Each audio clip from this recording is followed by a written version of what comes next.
Kunja Bihari,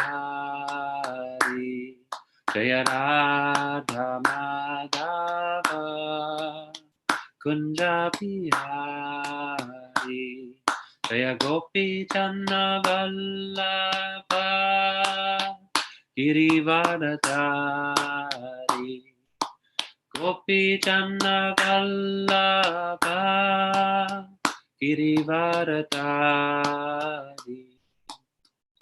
Yashodhanandana Brajajanaranjana Yashodhanandana Brajajanaranjana Yamuna Tiravanachari Yamuna Tiravanachari Hare Krishna, Krishna Krishna, Hare Hare, Hare Rama, Hare Rama, Rama Rama, Hare Hare, Hare Krishna, Hare Krishna. Krishna Krishna Hare Hare Hare Rama Hare Rama Rama Rama Hare Hare Hare Krishna Krishna Krishna Hare Hare Hare Rama, Hare Rama, Rama Rama, Hare Hare, Hare Krishna, Krishna Krishna, Hare Hare, Hare Rama, Hare Rama, Rama Rama, Hare Hare. Gaura Premanande, Hari Hari Bol, Srila Prabhupada Ki Jai, Gaura Bhakta Vrinda Ki Jai. So, thank you all very much for joining tonight. Thank you, Someshwar Prabhu, for the opportunity to share from Bhagavad Gita. So, we will be reading tonight from chapter 8, text number 26. So I'll go ahead and share the screen.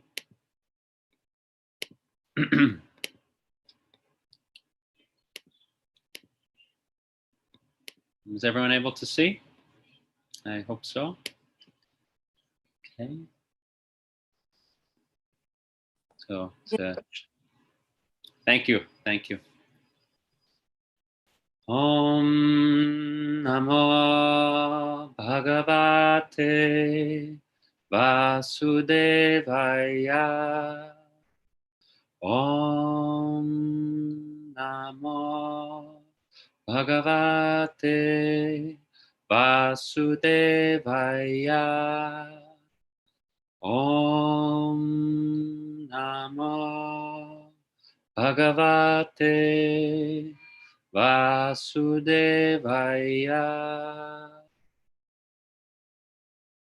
Okay. Read now. Shukla Krishne Gati Yeti Jagataha Shashvate Mate Ekaya Yatyana Vrittim Anyaya Vartate Punaha. Translation and purport by His Divine Grace A.C. Bhaktivedanta Swami Srila Prabhupada. According to Vedic opinion, there are two ways of passing from this world. One in light and one in darkness. When one passes in light, he does not come back, but when one passes in darkness, he returns. Purport. The same description of departure and return is quoted by Acharya Baladev Vidyabhushan from the Chandogya Upanishad, 5.10.3-5. Those who are fruitive laborers and philosophical speculators from time immemorial are constantly going and coming. Actually, they do not attain ultimate salvation, for they do not surrender to Krishna.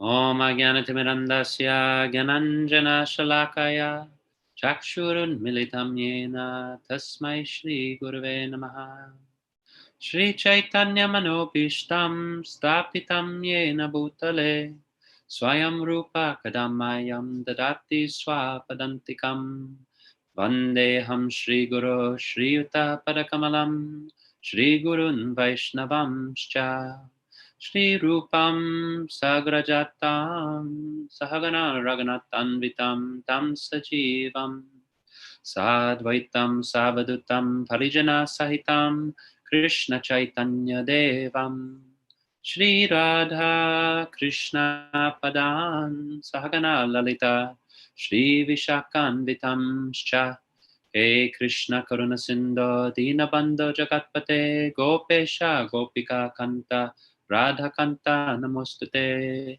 Tapta Kanchana Gorangi Radhe Vrindavaneshwari Vrishabhanusute Devi Pranamami Hari Priye Vancha Kalpatarubhyascha Kripa Sindhubhya Evacha Patitanam Pavanebhyo Vaishnavebhyo Namo Namaha Shri Krishna Chaitanya Prabhu Nityananda Shri Advaita Gadadhara Shri Vasadi Gaura Bhakta Vrinda Hare Krishna Krishna Krishna Hare Hare Hare Rama Rama Rama Hare Hare. Okay, so first of all, I'd just like to humbly seek all of your blessings so that we can have a meaningful, inspiring discussion this evening, something that will continue to drive us further in our spiritual life, something that will give us inspiration, will enliven our hearts, and give us continued determination to walk this path. So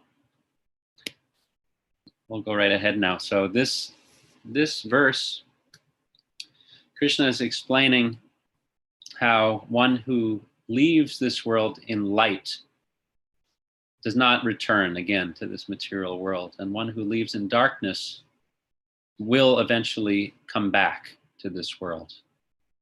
So this is referring in particular in this context to the previous verses. They mention that how yogis can sometimes, by the arrangement of so many different factors, where the stars are, what season it is, how the constellations are oriented, what the passage of the moon is, so on and so forth. All of these kind of astrological factors, yogis can arrange an auspicious moment for passing from this world.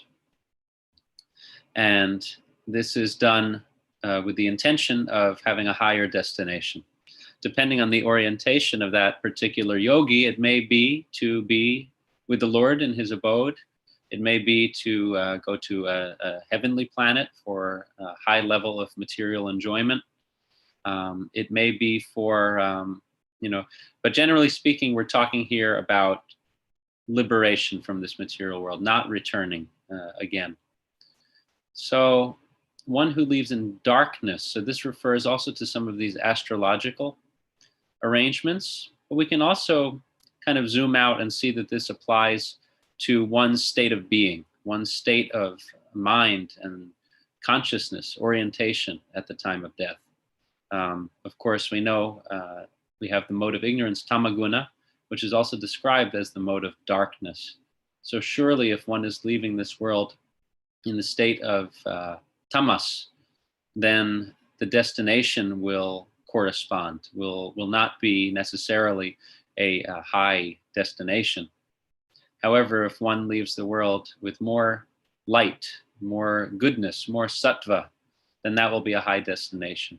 We have to also bear in mind, though, that this is still a material destination. It is still, sattva gun is wonderful as far as a launch pad for our bhakti, a launch pad for moving into spiritual life more deeply. But if one simply attains motive goodness and stops there, that is still a material orientation. It's still a material designation. And therefore there are attachments and material. It's still materially binding, although it will bind us to a more positive, you can say, a higher sort of material life. But at the same time, it's still very much in this material world. So sattva gun in that way can be a little bit deceiving sometimes. We think that it's the ultimate goal, but really sattva gun is there in service of our bhakti. We do aspire to attain sattva gun, but at the same time, really only in the context of trying to develop pure love for Krishna. Now, we can say that when one is practicing bhakti steadily, then whatever one is attaining is in service of Krishna. So if one is moving towards sattva gun, they're doing that with the ultimate viewpoint of connecting more deeply to Krishna and ultimately attaining transcendental love for him. And similarly, if one is, Prabhupada in his purport here is mentioning those who mix their devotion, mishra bhakti, karma mishra bhakti, or jnana mishra bhakti, mixing their bhakti with fruitive activities, karma, or mental speculation, gyan, philosophical speculation, that in this way their destination is not as clear as one who is really aspiring for shuddha bhakti, pure bhakti. But one who is rightly situated on the path of bhakti, they may have some karma, they may have some work, some activity that they need to do, they may have some material needs in this world, but they're doing it with dependence upon Krishna, and they're recognizing that the ultimate goal is Krishna's satisfaction. Same with those who maybe have some inclination toward gyan, toward philosophical study. If they're doing that in service of their bhakti, then it can be a very wonderful thing. We're inspired and encouraged to spend time studying the Shastra. Srila Prabhupada mentioned that in particular, that we should not just read his books, but we should study them. So this is an example of how this can be perfectly dovetailed in terms of one's aspiring Krishna consciousness. So for others who are not so deliberately aspiring for how they'll leave this world, it happens very unpredictably, and we know this. This is Maharaj Yudhisthira, I believe.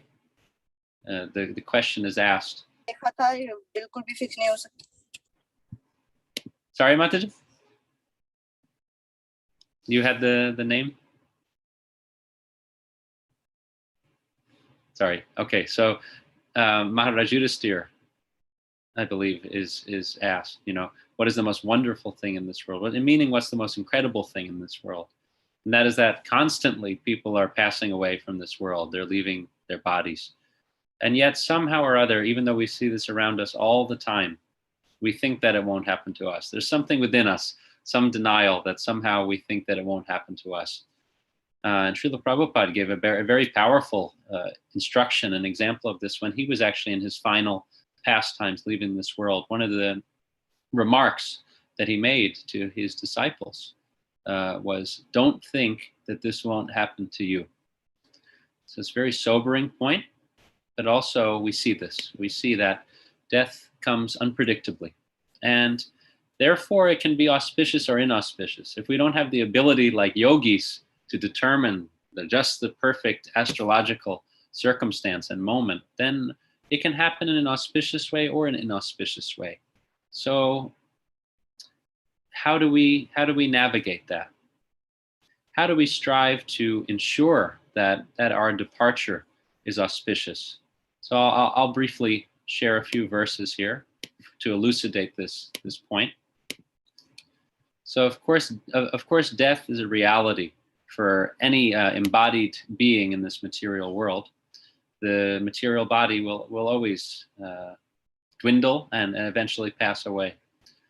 So we see here in Bhagavad Gita, chapter 2, text 22, As a person puts on new garments, giving up old ones, the soul similarly accepts new material bodies, giving up the old and useless ones. So it's acknowledged here that for all of us, for an individual soul, the jiva within the material body, we're bound to give up the body eventually. And it's a natural part of our samsara, right? The cycle of birth and death. That of course, the time will come and the material body is no longer viable in this material world. So just like giving up useless old garments and accepting new ones, the soul will transfer to a new destination and to a new body. So this is recognized. So how do we approach this inevitability in the best possible way, in a way that will bring us ever closer to Krishna's lotus feet and assure that it's an auspicious departure? So we see here Krishna gives us sort of key to understanding how we can do this. Chapter 8, he says, Yam yam vapi smaran bhavam tyajatyante kalevaram tam tam evaitikanteya sadatad bhava bhavitaha. Whatever state of being one remembers when he quits his body, O son of Kunti, that state he will attain without fail. So Krishna is explaining here that ultimately, whatever state of being we are in, whatever we are remembering, wherever our consciousness lies at that moment of death, that will determine our ultimate destination and state. So this is challenging in a certain way, because it's not easy for us, it's actually impossible for us to, if we're living a life just fully absorbed in the material world, it's not possible for us to all of a sudden say, okay, I'm dying now, I'm going to focus on Krishna. It's artificial in a certain way to do that. If we're living a life that's absorbed and attached in a certain way, it's very rare. It would have to be some very, very special mercy that our mind would go to that place of spirit at the time of departure. Also, as mentioned before, we don't know exactly when death can come. Death can come in a sort of unexpected way. So the encouragement that we have here is that we try to cultivate a state of being in this very life while we're okay and while we are being given the facility. We have, bodily health, we have a mind, we have time and energy and resources by which we can try to absorb our consciousness more fully in Krishna. So in this way, we can understand that we kind of die as we live, right? So if we're living in a way that we're trying to be connected with Krishna, we're trying to always remember Krishna and never forget him, then surely, at the time of death, no matter how difficult or unexpected the circumstances may be, we pray that at that time, very naturally, our minds will go to Krishna's lotus feet, or to our spiritual master, to the words of the Shastra, to the sound of the holy name. There's so many wonderful factors here in Krishna consciousness.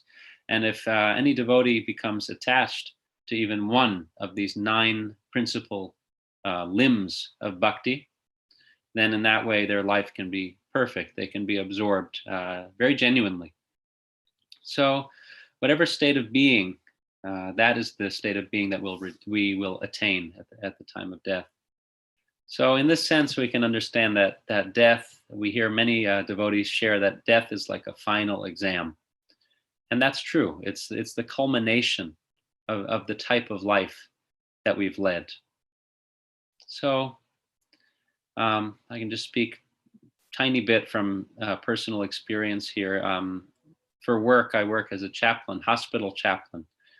So I've had many opportunities to be present with people at their time of leaving this world. And we do see that it really varies very widely. Some people are very fearful and very angry even, while others are at peace, and others are, they're experiencing gratitude. I'm speaking even of, people who are not particularly religious. We see that people experience different states of being at their time of leaving this world. Some that are very sattvic in terms of gratitude, peace, kindness, love, and others that are in a different state: anger, bewilderment, fear. So, on a transcendental level, we can say that one who has spent their life trying to be absorbed in bhakti, then that will very naturally manifest at the time of death, also by Krishna's mercy. Krishna, explains that he'll never forget such a person who tries sincerely to serve and approach him. So, the fear of death is natural, especially when we're very strongly identified with the body. When we're identified with the body or the material mind, our position in this world, our place of residence, our immediate community or family. And of course, it's very natural to have these attachments. They can be healthy attachments while we're in this world. But at the same time, we try to also carry our eternal identity, to understand that ultimately we exist beyond our circumstances in this world, and we try to identify deeply with that. We try to identify aham brahmasmi, being spirit, a spirit soul, eternally part and parcel of Krishna. So if our worldly attachments define us, then we will surely very naturally struggle with the notion of death. On the other hand, if we identify very deeply with the soul and as an aspiring servant of Krishna, then death is not quite as fearful. One may have the experience, my body is falling apart, right? As we grow older, we can feel that my body is falling apart. But one who's strongly identified with the body, they'll say, I am falling apart, which is much more of a frightening and bewildering position for one to be in. So we're so fortunate that Srila Prabhupada offers this teaching again and again, that ultimately we are not these bodies, and that we have an identity that extends so much deeper than our constitution in this material world, and that ultimately our eternal position is, to be eternally aspiring to serve Krishna. Krishnera Nitya Das, we hear in Chaitanya Charitamrita, eternally servant of Krishna. So one who is absorbed fully in spiritual life doesn't feel that same kind of disruption when one is moving toward the end of one's life. We don't feel that strong disruption because someone's been working toward a goal for their entire, for many years or for as long as they can. It doesn't even matter sometimes in terms of the time. Srila Prabhupada shares that if one is sincere, they can become Krishna consciousness very quickly. They can become Krishna conscious very quickly. Of course, it's gradual for each and every one of us. But if one's absorbed in that way and identifying in that way, then we can trust that one's departure will be auspicious. So this is the key. Not that we have the ability to be like yogis and to plot our moment of passing from this world, but we try to live in such a way that when the time comes, according to Krishna's will and plan, whatever it is, that we can remember him. So this is where our sadhana comes in. This is where our daily japa, sangha with devotees, very important, and helps us more and more to just have that connection with Krishna as part of our day-to-day life, so that ultimately in death we leave as we've lived. So wanted to share just a few extra verses here, and then I would really love to take any reflections from anyone.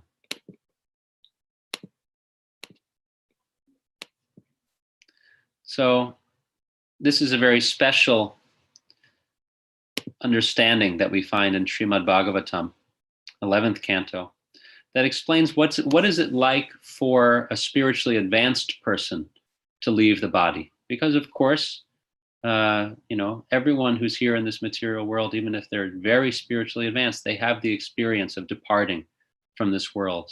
And of course, it's very different. It's a very exalted experience when a pure devotee leaves the body. But still they go through, at least outwardly, the experience of passing away from this world. So what is that like? So Srimad Bhagavatam explains here what it's like for one who is absorbed in Krishna consciousness. Just as a drunken man does not notice if he is wearing his coat or shirt, similarly, one who is perfect in self-realization and who has thus achieved his eternal identity does not notice whether the temporary body is sitting or standing. Indeed, if by God's will the body is finished, or if by God's will he obtains a new body, a self-realized soul does not notice, just as a drunken man does not notice the situation of his outward dress.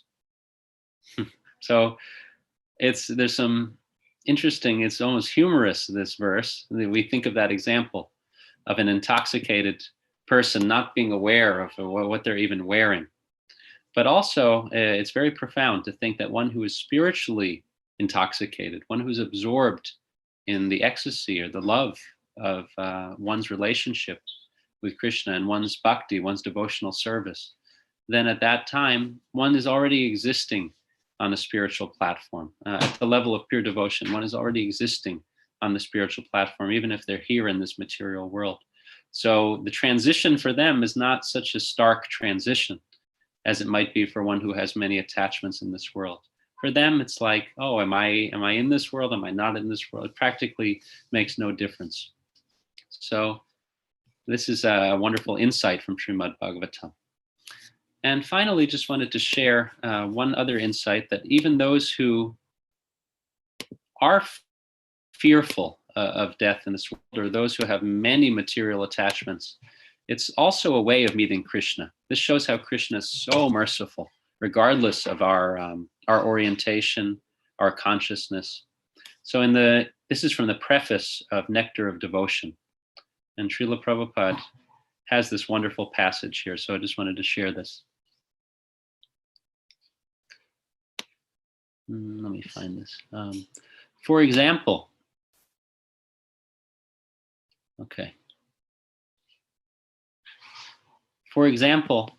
an ordinary family man who works very hard day and night and is successful in giving comforts to the members of his family, thereby relishes a kind of mellow.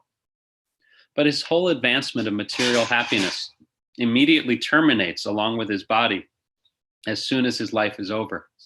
Death is therefore taken as the representative of God for the atheistic class of men. The devotee realizes the presence of God by devotional service, whereas the atheist realizes the presence of God in the shape of death. At death, everything is finished, and one has to begin a new chapter of life in a new situation, perhaps higher or lower than the last one. In any field of activity, political, social, national, and international, the result of our actions will be finished with the end of life. That is sure. So we see that there's a special mercy here, that even one who doesn't feel a deep connection to the Supreme in this lifetime, there's an experience that happens at the time of death, which Prabhupada explains that's a way of meeting Krishna. That one at least realizes that their material accomplishments, their material circumstances are not everything. That life is temporary, that they are not Ishvara, they're not the controller, as much as we may wish to stay in this world. It's really beyond our control. And there's a certain humility that comes from that. It may be a painful humility, but it's a very powerful realization for people to have.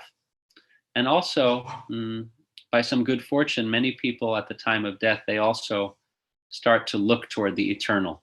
They start to think more about what exists beyond this world and how they can connect with that and what it all means.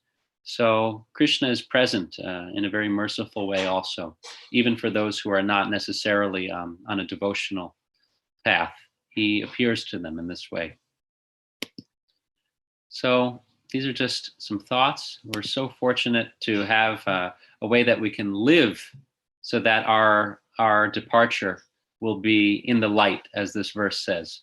We can depart in the light, and not necessarily through some mystic yoga siddhi or something like that, or through astrological accuracy, but really through bhakti, through the power of devotional service, that Krishna becomes personally involved also in the life of one who is trying to serve him. It's not just our mere karma, it's Krishna's intervention. So in this way, if we always remember Krishna, never forget him, or at least we're striving in that way, then in a certain way, the end and the means are absolute. They're the same. So our path of aspiring to meet Krishna, chanting the holy name, is in some sense spiritually the very same as being with Krishna.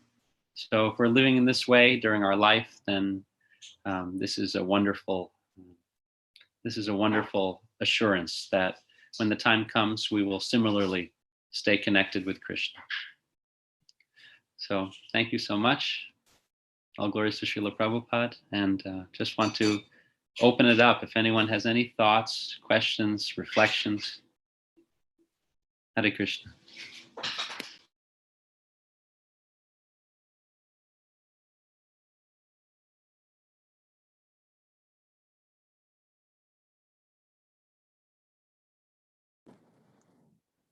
Yeah, wonderful. Thank you so much, Fuji, for a wonderful last class. So inspiring. So, dear devotees, please, if you have any concerns or any questions, comments, please discuss. Please open it.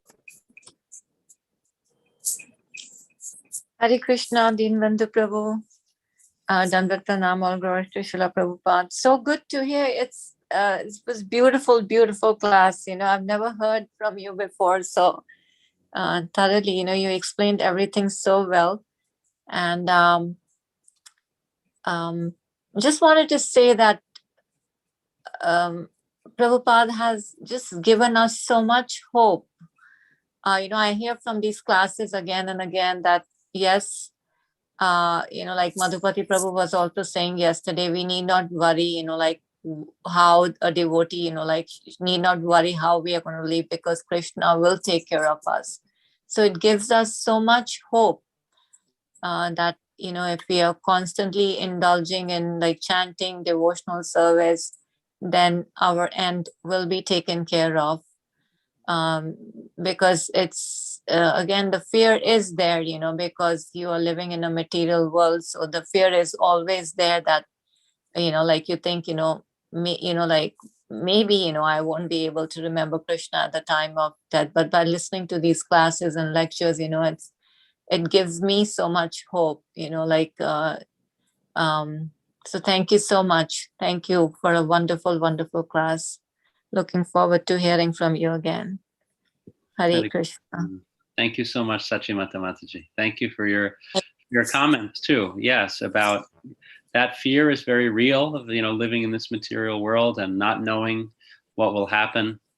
But at the same time, hopefully, as time goes on, through the encouragement of devotees, through association of devotees, we start to see their examples also of how they are navigating this inevitability in this world, and seeing how merciful the devotees are. Right? When the devotees are coming around and chanting for devotees at the time of their leaving or reading, it's so beautiful. It's so beautiful. It is how everybody gets together.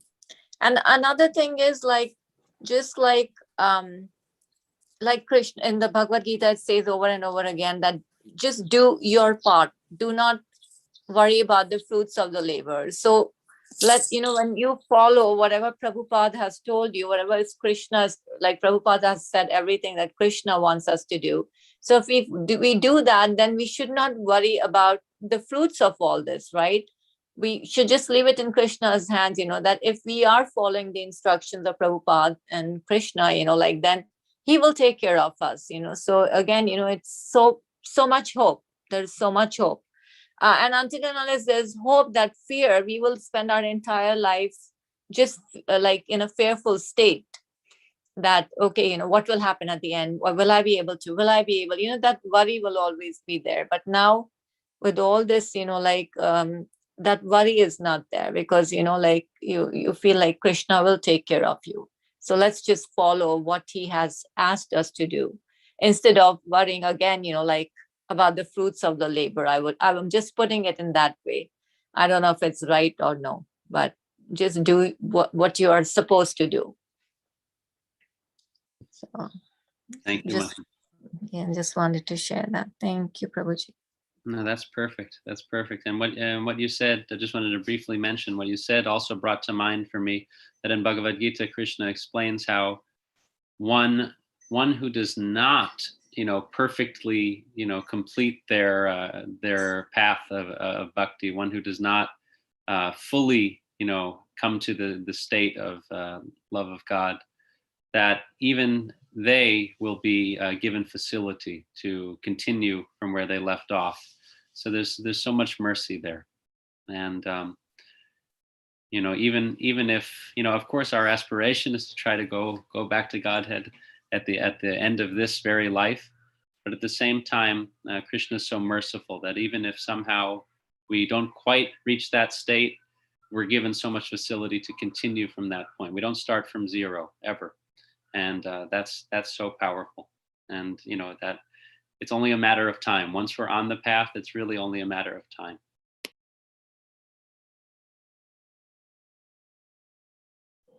Totally agree, Prabhuji. Yeah, thank you so much, Dinabandhu Prabhuji. Go ahead, Mataji. Hare Krishna Prabhuji.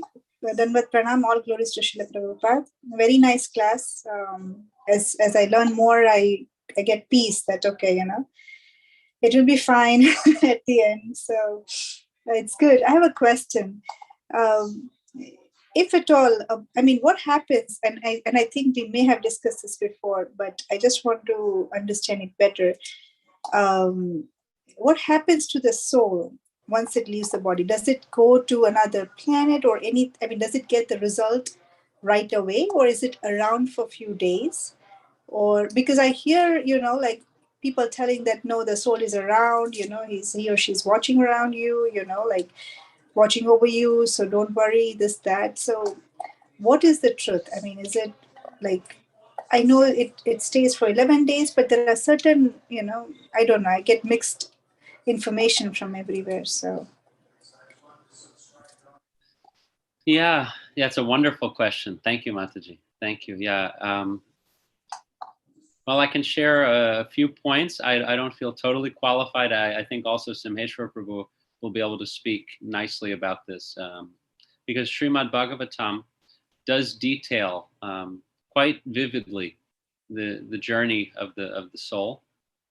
And also, I believe, some of the Puranas, there are other, Shastra that talk about the journey of the soul after departure. But what we do know is that the soul will be given a suitable destination according to the consciousness, according to the circumstance.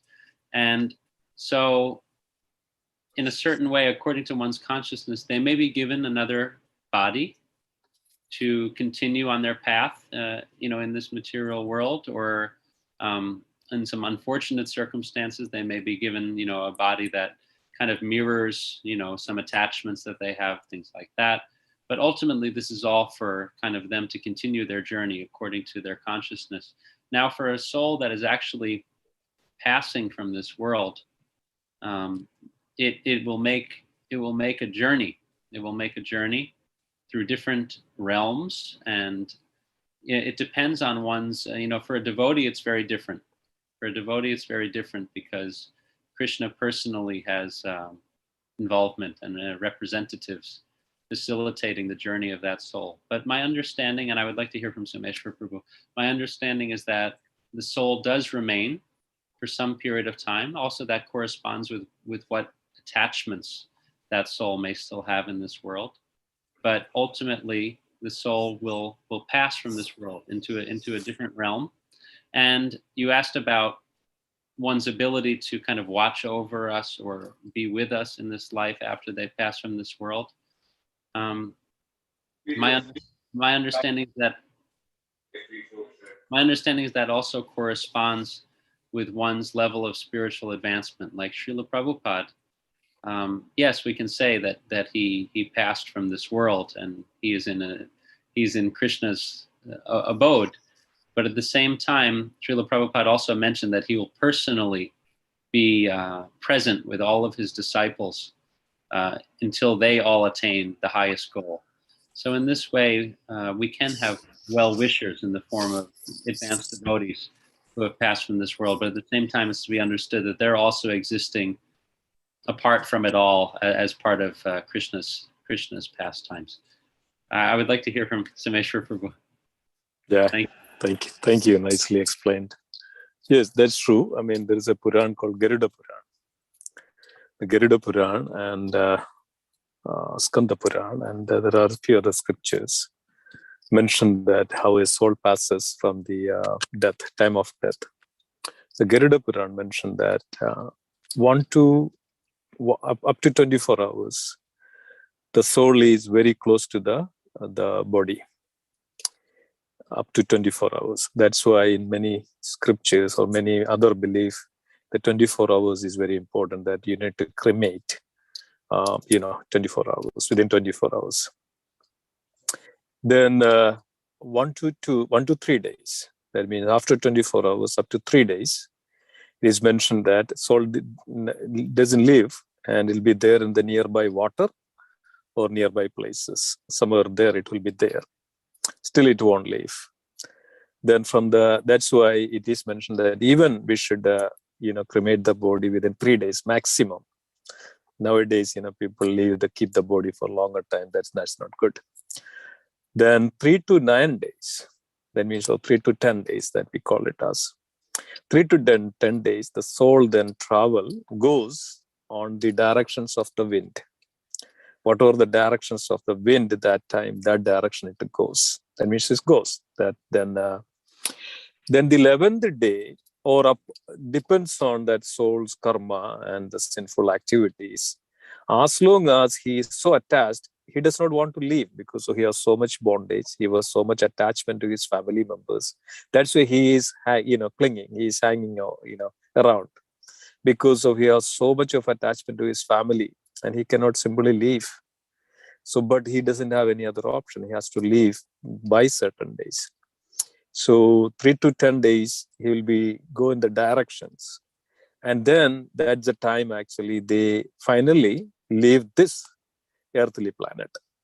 And that's why we call Shraddha ceremony, rituals. And we finally offer the pinda to that soul because of, according to the scripture, the settled body is also there.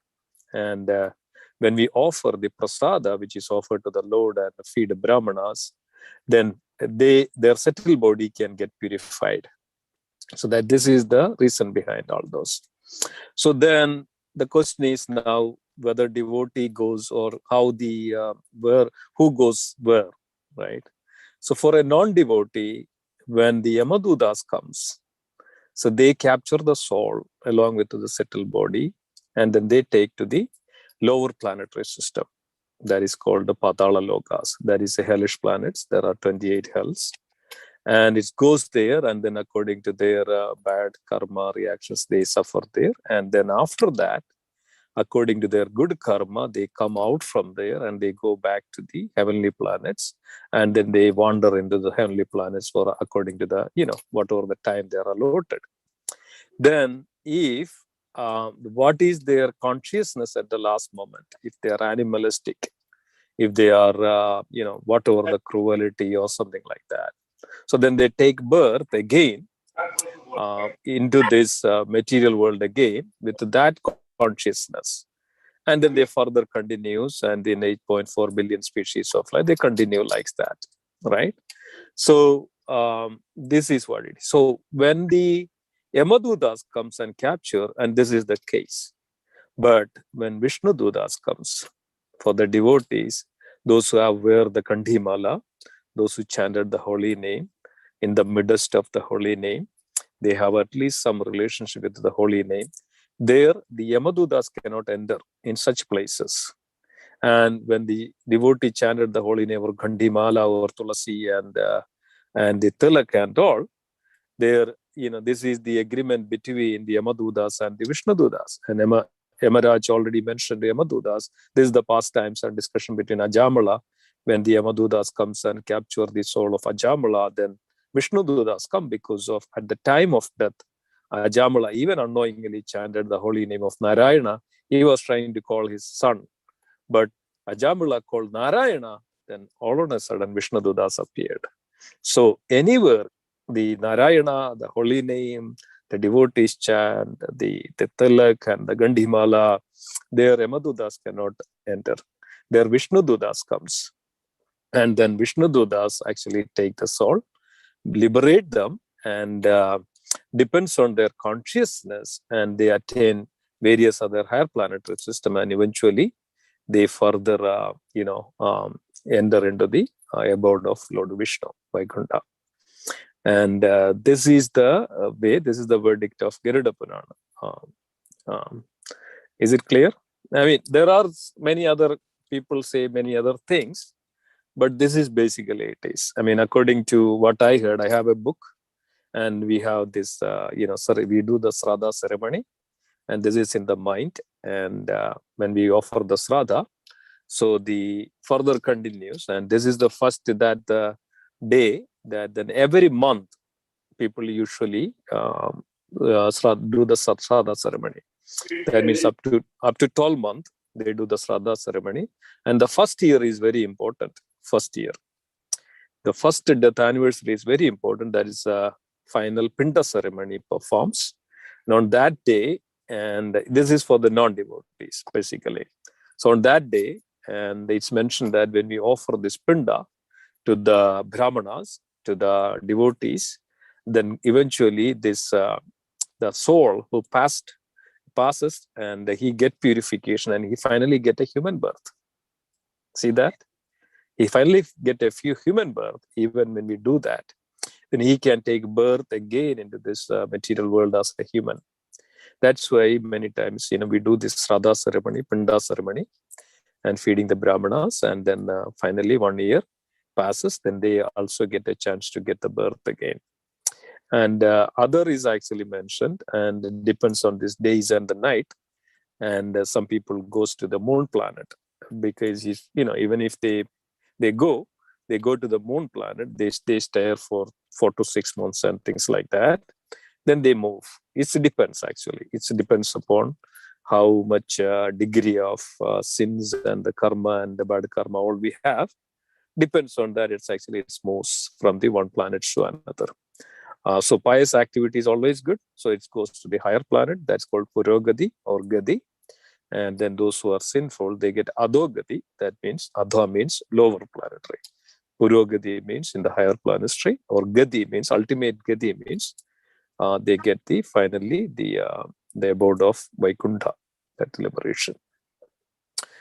Yeah, this is in a nutshell. So, Prabhuji, I have a follow-up question. So, when we Please. say the soul is there, right, and we say that the subtle body, the mind, intelligence, and ego, they go along with that's carried forward in the next birth or something, right? So, yes, where is the subtle body with the soul always, or where does it belong? I mean, where does it go? Is it a part of the soul? Or it's part of the soul. Yes, it's covered. It's actually the subtle body covers the soul. Okay. Subtle body covers the soul. Then they get the body according to which planets they are. Correct. So if they are on the hellish planets, they get a body accordingly. But the same, it remains, the subtle body remains into this one. And when it goes to the higher planetary system, subtle bodies will be more prominent. It is mentioned that in the, if you look at the Brahma Samhita, various descriptions of Srila Prabhupada put in such a way that subtle body is more prominent in the higher planetary system. And when it goes down to the Padala Loka or the hellish planets, they are actually also get a body, like a gross body. That means a body according to that planet, and then they will be more grossly, kind of suffering. Wherever there is a gross, that means suffering is more. Wherever there is a subtle, then suffering is medium. Wherever there is, we completely purify this, both settle and grows, then suffering is very, there is little, nothing. That is the process. So we have this earthly planet, they're both the grows and the settle are very prominent. So that's why both we have to be purified, and we have to come out from this condition, and we have to settle. We have to completely situate in that spiritual platform. Then we are completely liberated. Yes, I mean this is the fact. Yeah. Yeah, no, wonderful, Prabhuji. Yeah, that's very nice. Yeah. Yeah, thank So you. the soul is in the air, I believe, right, Prabhuji? Before it gets transferred over, it's still around or in the air, like it gets transferred, as you said, from in the wind direction. Or Yeah, it is there. Yes, it is there.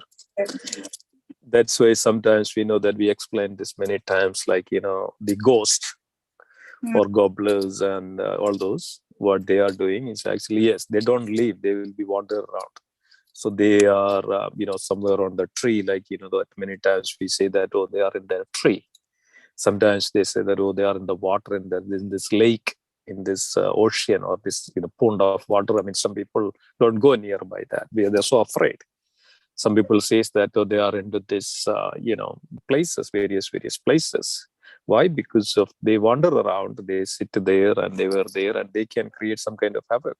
Like recently, Amrudananda Prabhu was saying something, right? He was kind of feeling that something is passing, something like that. I mean, I can explain, I can talk in so many, because I personally experienced, my father had haunted one day, and personally experienced that. So yeah, I mean, it's so I mean, so many stories out there, so many places it's there. So the spirit is there, and the settled body is there, and then the spirit and the settled body, they both work together as a ghost, and they can create havoc and all. That's why it's very important for the the inhabitants of those souls, that to make sure that somehow or other they connected with the spirit, connected with the devotion and the spirit supreme, and the spiritual, and spirit and spiritual, that's where this word came, spiritual. Somehow they connect and they get the benefit, and so that they get some extent, somewhere they move to one place to another. So they want nearby as a ghost or something like that, And I was seeing this one, actually. I could say that in my home there was my father got haunted, maybe like 3-4 generations back, of a spirit. Yeah, I mean, that's there. Yes. Thank you, Prabhuji. Thank you. Very nice explanation. Yeah, it's very important that, so why, those who are chanting the holy name, Gandimala, anything of these things will not affect, even never near. They won't even come near to that, any of this. They will be afraid, but they try to come. That's way their intention is that, if I go, this person, this devotee, somehow I get an opportunity to liberate myself.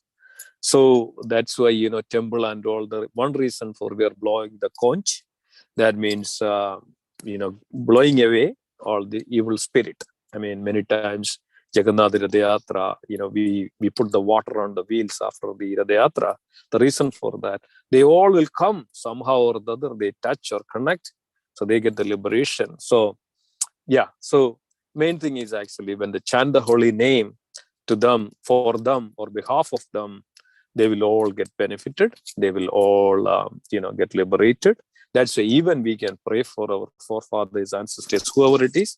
And it says that in the Skanda Purana, 1 million of ancestors, generations of the forefathers, they were all will be benefited just by one person, even chanting the holy name, perform devotional service in his home.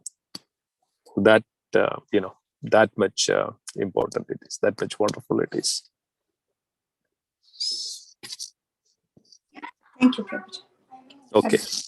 Hare Krishna. Thank you. Very good. Very nice. Thank you so much, Mr. Prabhu. Really very clear, detailed description of this. It's important, to hear, and to have that clarity in the Shastra, to understand all of the intricacies. Thank you. No problem. Thank you. Thank you so much for a wonderful class, and revealing the confidential subject matter. of this life and how we can passing away and what is important for us. Thank you so much. Okay, so then if there is nothing else, then let's conclude. Is that okay? Okay, let's conclude. Vancha kalpatarupasya kripa sindhubheva cha patidanam pavanebhyo vaishnavebhyo namo namaha. Vaishnavrinda ki jai. Kandara Srimad Bhagavad Gita ki jai. Srila Prabhupada ki jai. Gaura Premanande. Hari Hari Bol. Hari Bol. Hare Krishna. Hare Krishna.